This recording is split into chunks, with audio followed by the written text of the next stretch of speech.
ಈಗಷ್ಟೇ ಕಾಂಗ್ರೆಸ್ನ ಶಾಸಕಾಂಗ ಸಭೆ ಮುಕ್ತಾಯವಾಗಿದೆ. ಸಭೆಯಲ್ಲಿ ಮೊದಲಿಗೆ ಯಾರ್ಯಾರು ಅತೃಪ್ತರಿದ್ರು ಅವರನ್ನ ಮಾತನಾಡಿಸೋ ಕೆಲಸವನ್ನ ಸಿದ್ದರಾಮಯ್ಯನವರು ಮಾಡಿದ್ರು ಅಂತ ನಮ್ಗೆ ಗೊತ್ತಾಯಿತು. ಇದಾದ ಮೇಲೆ ಯಾವ ವಿಚಾರಕ್ಕೆ ಈ ಶಾಸಕಾಂಗ ಸಭೆಯನ್ನ ಕರೆಯಲಾಗಿತ್ತು, ಆ ಪರ್ಪಸ್ ಅಂತ ಬಂದಾಗ 156 158 ತಾಲೂಕಲ್ಲಿ ಬರ ಇದೆ, ಅದರ ಬಗ್ಗೆ ಚರ್ಚೆ ಮಾಡಿದ್ರ. SLC ಎಕ್ಸಾಮ್ ಬರ್ತಾ ಇದೆ, ಮಿನಿಸ್ಟ್ರೇ ಇಲ್ಲ ನಮ್ಮಲ್ಲಿ, ಆ ಕ್ಷೇತ್ರಕ್ಕೊಬ್ಬರು ಮಿನಿಸ್ಟ್ರೇ ಇಲ್ಲ, ಅದರ ಬಗ್ಗೆ ಚರ್ಚೆ ಮಾಡಿದ್ರ. ಜನಗಳ ಸಮಸ್ಯೆಗಳಿಗೆ ಸಂಬಂಧಪಟ್ಟಂತೆ ಚರ್ಚೆ ಮಾಡಿದ್ರ. ಮಂಗನ ಕಾಯಿಲೆ ಬಗ್ಗೆ ಚರ್ಚೆ ಮಾಡಿದ್ರ. ಬಹುತೇಕ ಇಲ್ಲ. ಇವ್ರು ಚರ್ಚೆ ಮಾಡಿದ್ದೇನಿರಬಹುದು ಅಂತ ಹೇಳಿದ್ರೆ, ನಿನಗೇನು ಬೇಜಾರು, ನಿನಗೇನು ಪ್ರಾಬ್ಲಮ್ಮು, ಯಾಕ್ರಿ ಈ ಥರ ಎಲ್ಲ ಮಾಡ್ತೀರಿ, ಭಯ ಆಗ್ಬಿಟ್ಟಿತ್ತು ನಮಗೆ, ಸರ್ಕಾರ ಬಿದ್ದು ಹೋಗ್ತಾ ಇತ್ತು, ಈ ರೀತಿ ಚರ್ಚೆಗಳಾಗಿರಬಹುದಾಗುತ್ತಾ ನೋಡೋಣ. ನಾನು ಕೂಡ ಅಪ್ಡೇಟ್ಸ್ಗೆ ವೆಯ್ಟ್ ಮಾಡ್ತಾ ಇದ್ದೀನಿ. ಶಾಸಕಾಂಗ ಸಭೆ ನಡೆದಿದೆ, ಇದೀಗ ಶಾಸಕಾಂಗ ಸಭೆ ಮುಗಿದಿದೆ. ಸಿದ್ದರಾಮಯ್ಯನವರು, ವೇಣುಗೋಪಾಲ್ ಅವರು, ಪರಮೇಶ್ವರ್ ಅವರು ಮಾತನಾಡ್ತಾರೆ, ನೋಡೋಣ.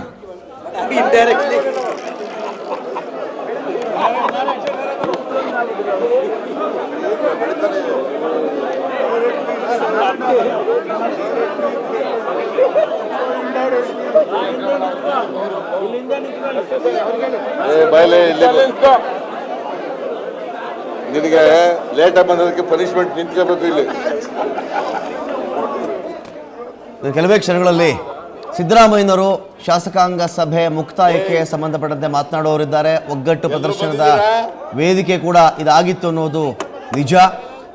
ಅನೇಕ ಅದರಲ್ಲಿ ಮುಖ್ಯವಾಗಿ 4 ಜನ ಬಂದಿಲ್ಲ.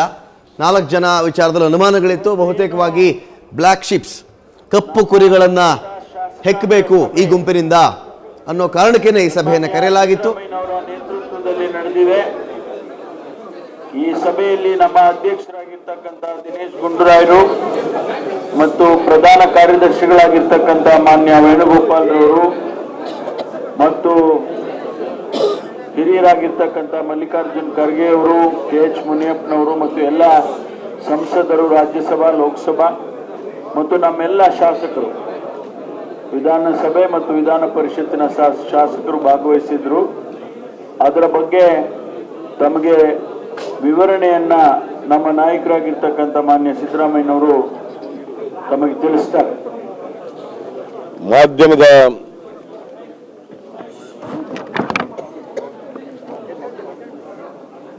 ಮಾಧ್ಯಮದ ಎಲ್ಲ ಸ್ನೇಹಿತರೆ,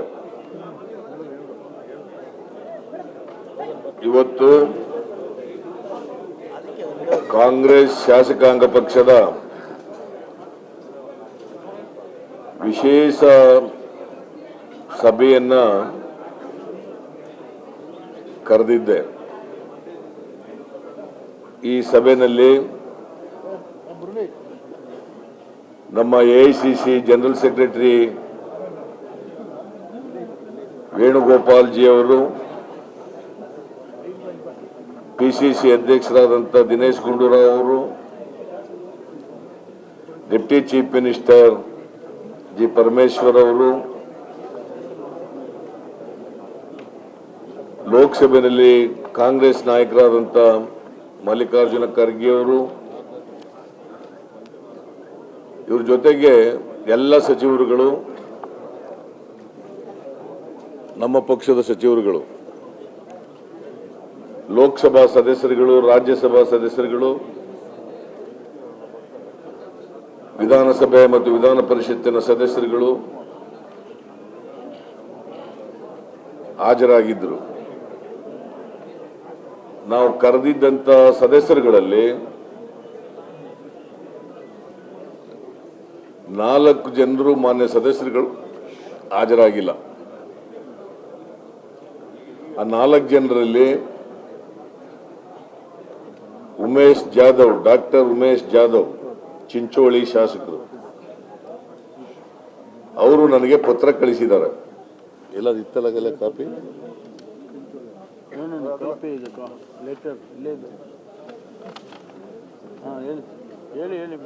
ಇತ್ತಲ್ವಾ? ಎಲ್ಲ ಸರಿ, ಎಲ್ಲ ಇತ್ತಲ್ಲ, ಅದು ಎಲ್ಲ ಆಯ್ತು. ಅವರು ಒಂದು ಪತ್ರ ಬರೆದಿದ್ದಾರೆ ಇವತ್ತು ನನಗೆ. ನಾನು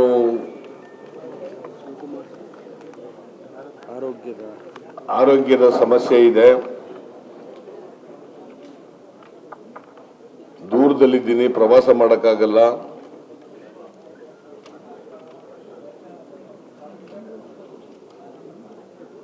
ಆದ್ದರಿಂದ ಈ ಸಭೆಗೆ ಅನಿವಾರ್ಯ ಕಾರಣದಿಂದ ನಾನು ಹಾಜರಾಗಕ್ಕಾಗ್ತಾ ಇಲ್ಲ.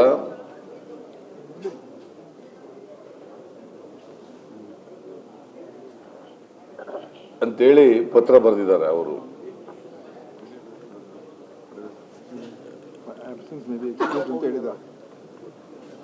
ಏನಾಯ್ತು ಪತ್ರ ಯಾರು ತಗೊಂಡಿದ್ರು?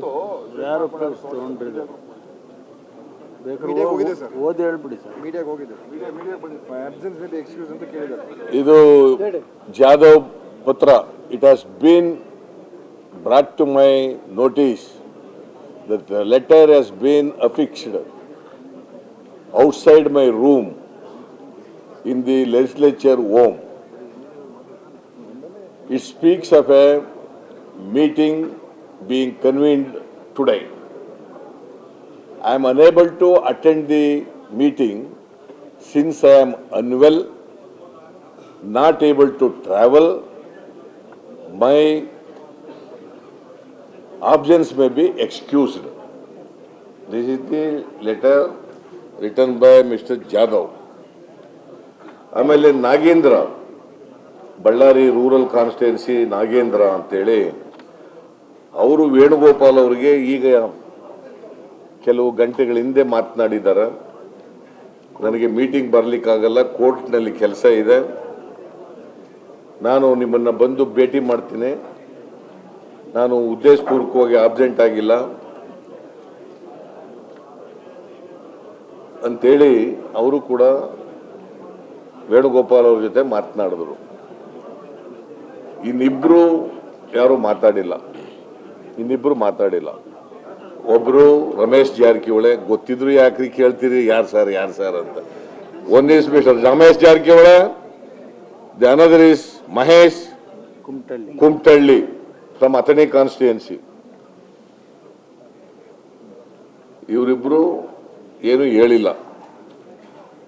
ನಾನು ಉಮೇಶ್ ಜಾಧವ್ ಮತ್ತು ನಾಗೇಂದ್ರ ಅವರು ಅದನ್ನ ವೆರಿಫೈ ಮಾಡ್ತೀವಿ ಮತ್ತೆ ಇನ್ನೊಂದ್ಸಾರಿ. ಅವ್ರ ಪತ್ರ ಜಿನೈನ್ ಆಗಿದೆಯಾ ಇಲ್ವಾ, ಜಿನೈನ್ ಕಾರಣಕ್ಕೋಸ್ಕರ ಅವ್ರು ಬರದೇ ಇಲ್ವಾ ಅನ್ನೋದು ಕೂಡ ವೆರಿಫೈ ಮಾಡ್ತೀವಿ. ಆಮೇಲೆ ನಾಗೇಂದ್ರ ಅವ್ರ ಸ್ಟೇಟ್ಮೆಂಟ್ನು ಕೂಡ ವೆರಿಫೈ ಮಾಡ್ತೀವಿ. ಇದಾದ್ಮೇಲೆ ಇನ್ನಿಬ್ರು ಇವ್ರ 4 ಜನಕ್ಕೂ ಕೂಡ ಒಂದು ಅವರ ಎಕ್ಸ್ಪ್ಲನೇಷನ್, ಆಬ್ಸೆಂಟ್ ಆಗಿರೋದಕ್ಕೆ ಎಕ್ಸ್ಪ್ಲನೇಷನ್ ಕೇಳಿ ನಾನು ನೋಟಿಸ್ ಕೂಡ ಕೊಡ್ತೀನಿ. As a leader of the legislature party, I am issuing notices to these absentees and seek their explanation. ಅವ್ರ ಎಕ್ಸ್ಪ್ಲನೇಷನ್ ಬಂದ ಮೇಲೆ ನಾವು ಅದನ್ನು ನೋಡ್ಬಿಟ್ಟು ಮುಂದಿನ ನಮ್ಮ ಪಾರ್ಟಿ ಹೈಕಮಾಂಡ್ನವ್ರ ಜೊತೆ ಮತ್ತೆ ಪ್ರೆಸಿಡೆಂಟ್ ಜೊತೆ ಕೂತ್ಕೊಂಡು ಮಾತಾಡಿ ಮುಂದಿನ ಕ್ರಮ ಯೋಚನೆ ಮಾಡ್ತೀವಿ. ಇದು ಒಂದು. ಈ ವಿಶೇಷ ಸಭೆ ಕರೆದದ್ದು ಯಾಕಪ್ಪ ಅಂತಂದ್ರೆ, ಮಾಧ್ಯಮದಲ್ಲಿ ಪ್ರತಿನಿತ್ಯ ಈ ಸಮ್ಮಿಶ್ರ ಸರ್ಕಾರ ಇವತ್ತು ಬಿದ್ದೋಯ್ತದೆ, ನಾಳೆ ಬಿದ್ದೋಯ್ತದೆ, ಬಾಂಬೆಗೆ 14 ಜನ MLAಗಳು ಹೊರಟೋಗ್ಬಿಟ್ಟಿದ್ದಾರೆ, ಕೆಲವರು ದಾರಿನಲ್ಲಿದ್ದಾರೆ, ಕೆಲವರು ಅಲ್ಲೆಲ್ಲ ಉಳ್ಕೊಂಡಿದ್ದಾರೆ, ಕೆಲವರು ಅಲ್ಲಿ ಉಳ್ಕೊಂಡಿದ್ದಾರೆ ಅಂತ ಈ ಥರ ಎಲ್ಲ ಪ್ರತಿದಿನ ಬರ್ತಾ ಇದೆ. ಅದಕ್ಕೆ ನಾವು ಎಲ್ಲರೂ ಕೂಡ ಹೇಳ್ತಾ ಬರ್ತಿದ್ವು, ಇದೆಲ್ಲ ಸುಳ್ಳು, ಯಾವ MLAಗಳು ಕೂಡ BJP ಅವ್ರ ಜೊತೆ ಹೋಗಿಲ್ಲ, BJP ಅವರೇ ಇದನ್ನ ಹುಟ್ಟಾಕ್ತಾ ಇದ್ದಾರೆ, BJP ಅವರೇ ತಪ್ಪು ಮಾಹಿತಿಗಳನ್ನ ಮಾಧ್ಯಮದವರಿಗೆ ಕೊಡ್ತಾ ಇದ್ದಾರೆ ಅಂತೇಳಿ ಹೇಳ್ತಾ ಇದ್ದಾರೆ. ಈಗ ಅದು ಬಹುತೇಕ ಸತ್ಯ ಆಗಿದೆ. ಯಾಕಂದ್ರೆ ಇವ್ರು 4 ಜನ ಬಿಟ್ಟು ಇನ್ನು ಬಾಕಿ ಎಲ್ಲ MLAಗಳು ಕೂಡ ಇವತ್ತು ಅಟೆಂಡ್ ಆಗಿದ್ರು. ಆಲ್ 76 MLAs, MLCs, MP ಗಳು, ರಾಜ್ಯಸಭಾ ಅವ್ರು ಬಿಟ್ಬಿಡಿ, MLAಗಳು out of 80 of our party MLAs, 76 were present, physically present. Physically present. ಅದರ ಅರ್ಥ 14 ಜನ ಹೊಂಟೋಗವ್ರೆ. ಅಲ್ಲಿ 81 ಅಂದ್ರೆ ಒಬ್ರು ಆಂಗ್ಲೋ ಇಂಡಿಯನ್ ಸೇರಿ 81, 77 ಆಂಗ್ಲೋ ಇಂಡಿಯನ್.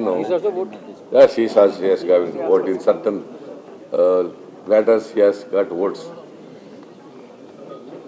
ಈ ಲೀಡರ್ ಅಥವಾ ಚೀಫ್ ಮಿನಿಸ್ಟರ್ ಮಾಡೋದ್ರಲ್ಲಿ ಇಲ್ಲ ಅವ್ರದ್ದು ಓಟು. ಸೊ ಅವರು ಕೂಡ 77 ಜನ ಇದ್ದಾರೆ. ಅದರಿಂದ ಬಿಜೆಪಿಯವರು ದೊಡ್ಡ ಹುನ್ನಾರ ನಡೆಸ್ತಾ ಇದ್ದಾರೆ. ಅವ್ರಿಗೆ 2-3 ಸಾರಿ ಮುಖಭಂಗ ಆಗಿದೆ. ಆದರೂ ಕೂಡ ಪ್ರಜಾಪ್ರಭುತ್ವದ ವಿರುದ್ಧವಾದಂತ ದಾರಿಗಳನ್ನು ತುಳಿಯಲಿಕ್ಕೆ ಪ್ರಾರಂಭ ಮಾಡಿಬಿಟ್ಟಿದ್ದಾರೆ.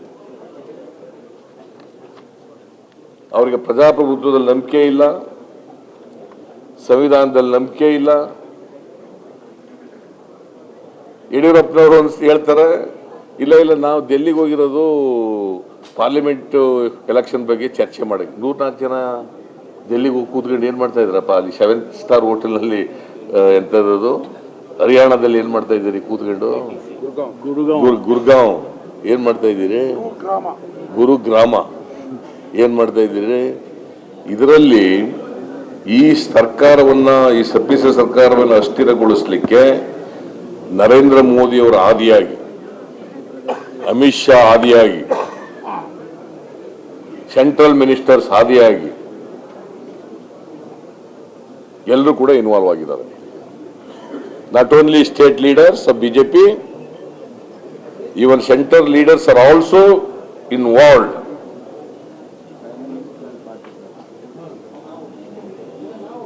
ಈ ಸರ್ಕಾರ ಹೇಗಾರ ಮಾಡಿ ಅಸ್ಥಿರಗೊಳಿಸಬೇಕು. ಯಾಕಂತಂದ್ರೆ ದಕ್ಷಿಣದಲ್ಲಿ ಕರ್ನಾಟಕ ಒಂದೇನೆ ಇರೋದು ಅವರಿಗೆ. ಹೋದ್ ಸಾರಿ 17 ಸೀಟ್ ಗೆದ್ದುಬಿಟ್ಟಿದ್ರು. ಬೇರೆ ಎಲ್ಲೂ ಅವ್ರು 1 ಸೀಟು ಗೆಲ್ಲಲ್ಲ. ತೆಲಂಗಾಣದಲ್ಲಿ 1 ಗೆಲ್ಲಲ್ಲ, ಆಂಧ್ರದಲ್ಲಿ 1 ಗೆಲ್ಲಲ್ಲ, ತಮಿಳುನಾಡಿನಲ್ಲಿ 1 ಗೆಲ್ಲಲ್ಲ, ಕೇರಳದಲ್ಲಿ 1 ಗೆಲ್ಲಲ್ಲ. ಇಲ್ಲಿ ಏನಾದ್ರು ಮಾಡಿ ಒಂದಷ್ಟು ಸೀಟ್ ಗೆಲ್ಲಬೇಕು ಅನ್ನೋದು ಅವರ ಉದ್ದೇಶ. ಅದಕ್ಕೆ ಈ ಸರ್ಕಾರನ, ಸಮ್ಮಿಶ್ರ ಸರ್ಕಾರನ, ಇವರು ಕೊಲಿಷನ್ ಗೌರ್ಮೆಂಟ್ ಇದ್ರೆ ಇವರಿಬ್ರು ಕಮಿಂಗ್ ಪಾರ್ಲಿಮೆಂಟ್ ಎಲೆಕ್ಷನ್ ಒಟ್ಟಿಗೆ ಹೋಗ್ತಾರೆ. ಕಾಂಗ್ರೆಸ್ ಮತ್ತು JDSನವರು. ಅವ್ರಿಗಿರೋ ಇನ್ಫಾರ್ಮೇಶನ್, ನನಗೆ ಬಂದಿರೋ ಮಾಹಿತಿ ಪ್ರಕಾರ ಬಿಜೆಪಿಯವರೇ ಒಂದು ಸರ್ವೆ ಮಾಡಿಸಿದ್ದಾರೆ, ಇಂಟರ್ನಲ್ ಸರ್ವೆ ಮಾಡಿಸ್ಕೊಂಡಿದ್ದಾರೆ. ಅವ್ರ ಪ್ರಕಾರ 3-4 ಗೆದ್ರೆ ಹೆಚ್ಚು ಅವರು ಬಿಜೆಪಿಯವರು. ಇನ್ನು ಉಳಿದವೆಲ್ಲ ನಾವೇ ಗೆಲ್ತೀವಿ, ಕಾಂಗ್ರೆಸ್ ಮತ್ತು JDS. ಮತ್ತೆ ದೇಶದಲ್ಲೂ ಕೂಡ ಅವರಿಗೆ ಬಹಳ ನಿರಾಶಾದಾಯಕವಾದಂತ ಚಿತ್ರ ಇದೆ. ಈ ಕಾರಣದಿಂದ ಇಲ್ಲಿ ಲಜ್ಜಿಗೆಟ್ಟು, ಮಾನಗೆಟ್ಟು ಸ್ವತಃ ಪ್ರೈಮ್ ಮಿನಿಸ್ಟರೇ ಅಥವಾ ಅಮಿತ್ ಶಾ ಒಂದು ರಾಷ್ಟ್ರೀಯ ಪಕ್ಷ ಆಗಿ ಈ ತರ ಕೈ ಹಾಕಿದ್ದಾರೆ ಅವರು. ಅದಕ್ಕೆ ನಾವು ಕೂಡ ಇವತ್ತು ನಮ್ಮ ಸಾಲಿಡಾರಿಟಿ ತೋರಿಸ್ಬೇಕು, ನಮ್ಮ ಯೂನಿಟಿ ತೋರಿಸ್ಬೇಕು. ಮಾಧ್ಯಮದಲ್ಲಿ ಬರ್ತಾ ಇರ್ತಕ್ಕಂಥದ್ದೆಲ್ಲ ಸತ್ಯಕ್ಕೆ ದೂರವಾದದ್ದು. ಈ ರಾಜ್ಯದ ಜನರಿಗೆ ಹೇಳಬೇಕು, ದೇಶದ ಜನರಿಗೆ ಹೇಳಬೇಕು ಅಂತೇಳಿ ಈ ಸಭೆ ಕರೆದು, ವಿಶೇಷ ಶಾಸಕಾಂಗ ಸಭೆ ಕರೆದು ಇವತ್ತು ಇದನ್ನ ನಮ್ಮ ಒಗ್ಗಟ್ಟನ್ನ ಪ್ರದರ್ಶನ ಮಾಡಿದ್ದೀವಿ. ನಮ್ಮ ಶಾಸಕರು ಒಟ್ಟಿಗೆ ಇದ್ದಾರೆ. Our team is intact, our party is intact and united. ಈ ಬಿಜೆಪಿಯವರ ಆಸೆ ಆಮಿಷಗಳು ಏನ್ ದುಡ್ಡು, 50 ಕೋಟಿ, 100 ಕೋಟಿ, 25 ಕೋಟಿ, ಏನ್ ಬಹಳ ಚೌಕಿದಾರರ ಪಾರ್ಟಿ ಹೆಂಗೆ ನಡೀತಾ ಇದೆ ಅಂತಂದ್ರೆ, ಮಿಸ್ಟರ್ ನರೇಂದ್ರ ಮೋದಿ ಚೌಕಿದಾರ್. ಈ ಚೌಕಿದಾರರಿಗೆ ದುಡ್ಡು ಎಲ್ಲಿಂದ ಬರ್ತದಪ್ಪ ಇಷ್ಟೊಂದು ಕೋಟಿ ದುಡ್ಡು? ಬಹಳ ಜನ ಇದ್ದಾರೆ. ಬೇಕಾದ್ರೆ ನಿಮಗೆ ಸಾಕ್ಷಿ ಕೊಡಿಸ್ತೀನಿ ಯಾರ್ಯಾರಿಗೆ ನಮ್ಮ MLAಗಳಿಗೆ ಮಾತಾಡಿರ್ತಕ್ಕಂಥವ್ರು. ರಾಮಪ್ಪ ಪ್ರಮಹಿರ, ಯಗಡದೇವರಕೋಟೆ MLA ಯಾರು, ನಮ್ಮ ಅನಿಲ್, ಶಿವಳ್ಳಿ, ಹೆಬ್ಬಾರ್,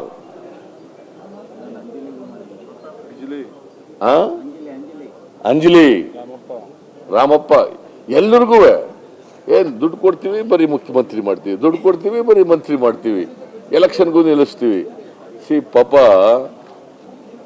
ಇವರಿಗೆ ಆಸೆ ಆಮಿಷಗಳನ್ನು ತೋರಿಸಿ ದಾರಿ ತಪ್ಪಿಸ್ಲಿಕ್ಕೆ ಪ್ರಯತ್ನ ಮಾಡ್ತಾರೆ. ದೇ ಡು ನಾಟ್ ನೋ ಅವ್ರ anti defection law is very stringent.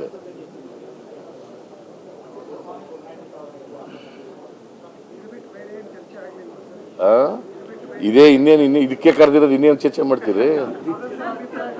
ಅದಕ್ಕೆ ಎಲ್ಲ ಅಭಿಪ್ರಾಯ ಕೇಳಕ್ಕೆ ನಮ್ಮ MLAಗಳನ್ನೆಲ್ಲ ಕೂಡ ಒಟ್ಟಿಗೆ ನಾವು ಕೂಡ ಒಂದ್ ಕಡೆ ಇರ್ತೀವಿ, ಅಲ್ಲಿ ಚರ್ಚೆ ಮಾಡ್ತೀವಿ ಬರಗಾಲದ ಬಗ್ಗೆ. ಎಲ್ಲ ಪ್ಲೀಸ್ ಲಿಸನ್ ಮೇಡಮ್. ಗುಲ್ಬರ್ಗ ನೀವು ಸ್ವಲ್ಪ ಇರಿ. ಇಲ್ಲ ಗುಲ್ಬರ್ಗ ಅವರು ರಾಯಚೂರಿನಮ್ಮ, ಗುಲ್ಬರ್ಗನ ರಾಯಚೂರ? ತಾಳಪ್ಪ ಹೇಳತ್ತಾರೆ, ನಾನು ಹೇಳೋದ್ಮೇಲೆ ಕೇಳ್ಬೇಕಲ್ವಾ? ನಾವು ಕೂಡ ನಮ್ಮ ಎಲ್ಲ MLAಗಳು ಕೂಡ ಪಾರ್ಲಿಮೆಂಟ್ ಸದಸ್ಯರುಗಳು ಕೂಡ ಮಂತ್ರಿಗಳು ಕೂಡ ನಾವು ಕೂಡ ಒಂದ್ ಕಡೆ ಒಟ್ಟಿಗೆ ಇರ್ತೀವಿ.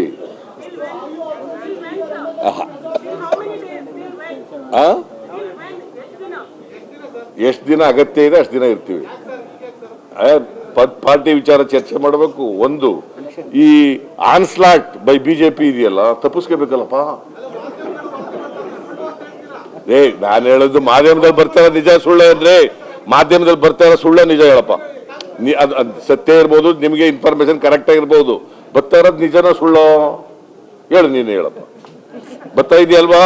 ಮತ್ತೆ ನನ್ನೇ ಅದ್ನೇಲಿ ಹೇಳದ್ದು, ನಾ ಇನ್ನೇನು ಹೇಳ್ದೆ?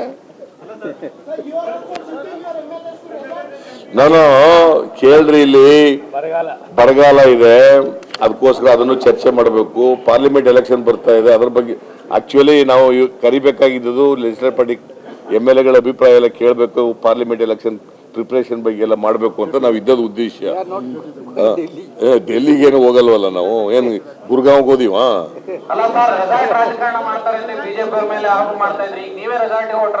ನೋಡಪ್ಪ, ರೆಸಾರ್ಟ್ ರಾಜಕಾರಣ ಅಂತಂದ್ರೆ ಅವ್ರ ಹಿಂಸೆ ಕೊಡ್ತಾವ್ರಲ್ರಿ.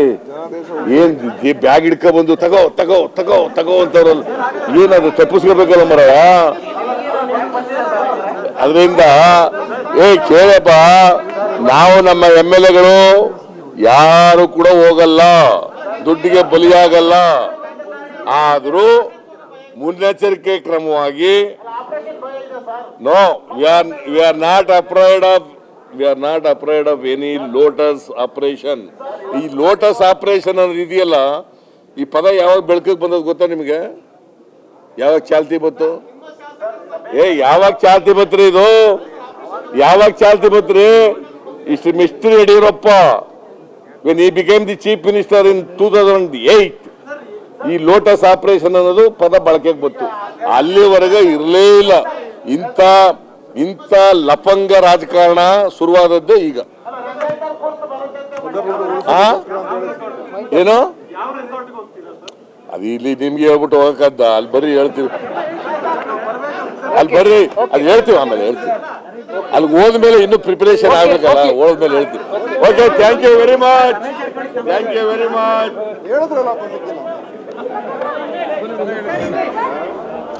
ಸಿದ್ದರಾಮಯ್ಯನವರು ಸಾಕಷ್ಟು ಸವಿಸ್ತಾರವಾಗಿ ಇಲ್ಲಿ ಮಾತನಾಡ್ತಾ ಇದ್ದಾರೆ. ಬಿಜೆಪಿಯವರು ಲಜ್ಜೆಗೆಟ್ಟು ಮಾನಗೆಟ್ಟು ಇಂಥ ರಾಜಕಾರಣವನ್ನು ಮಾಡ್ತಾ ಇದ್ದಾರೆ.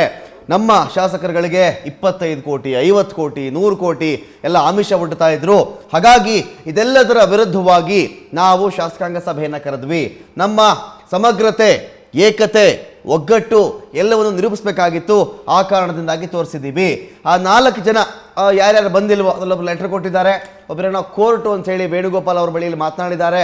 ಉಳಿದಂಥ ವಿಚಾರಕ್ಕೆ ಸಂಬಂಧಪಟ್ಟಂತೆ ಅವ್ರು ಏನು ವಿವರಣೆ ಕೊಡ್ತಾರೋ ನಾವು ಕಾದು ನೋಡ್ತೀವಿ. ಆಮೇಲೆ ನಾವು ಕ್ರಮಕ್ಕೆ ಮುಂದಾಗ್ತೀವಿ. ದಕ್ಷಿಣ ಭಾರತದಲ್ಲಿ ಬಿಜೆಪಿಯಲ್ಲೂ ಕೂಡ ಗೆಲ್ಲಕ್ಕಾಗಲ್ಲ. ಕರ್ನಾಟಕದಲ್ಲಿ 3 ಸೀಟೋ 4 ಸೀಟೋ ಗೆದ್ರೆ ಹೆಚ್ಚೆಚ್ಚು. ಆ ಕಾರಣದಿಂದಾಗಿ ಹೆದರ್ಕೊಂಡಿರ್ತಕ್ಕಂಥ ನರೇಂದ್ರ ಮೋದಿ ಹಾಗೂ ಅಮಿತ್ ಶಾ ಅವರು ಇದೀಗ ಇಂಥ ಆಪರೇಷನ್ ಕಮಲಕ್ಕೆ ಕೈ ಹಾಕಿದ್ದಾರೆ. ಆಪರೇಷನ್ ಕಮಲ ಶುರುವಾಗಿದ್ದು ಯಾವಾಗ್ರಿ? ಯಾವಾಗ ಹೇಳ್ರಿ? 2008 ಯಾರು ಯಡಿಯೂರಪ್ಪನವರು ಅವ್ರು ಮಾಡಿದ್ದಲ್ವೇ? ಆ ಕಾರಣದಿಂದಾಗಿ ಅಂಥ ಲಫಂಗ ರಾಜಕಾರಣವನ್ನ ನಾವು ಸಹಿಸಿಲ್ಲ, ನಾವು ಅದನ್ನ ಸಹಿಸೋದಿಲ್ಲ, ನಾವು ಮಾಡಲ್ಲ ಅಂತ ಕೆಲಸವನ್ನ. ಇದೀಗ ಇವರೆಲ್ಲಿ ನಮ್ಮನ್ನು ಮತ್ತೆ ಇಂಥ ಕೆಲಸಕ್ಕೆ ಕೈ ಹಾಕ್ಬಿಡ್ತಾರೋ ಅಂತ ಹೇಳಿ ನಾವು ರೆಸಾರ್ಟ್ಗೆ ಹೋಗ್ಲಿಕ್ಕೆ ಪ್ಲಾನ್ ಮಾಡ್ತಾ ಇದ್ದೀವಿ. ಏನು ಎತ್ತ ಅದ್ರ ಬಗ್ಗೆ ಇನ್ನು ಮಾತನಾಡ್ತೀವಿ ನಾವು ಅಂತ ಕೂಡ ಸಿದ್ದರಾಮಯ್ಯನವರಲ್ಲಿ ಮಾತನಾಡಿದ್ರು. ಮತ್ತಷ್ಟು ಅಪ್ಡೇಟ್ಸ್ ಅನ್ನ ಕೊಡ್ತೀವಿ ಬ್ರೇಕ್ ಆದ್ಮೇಲೆ.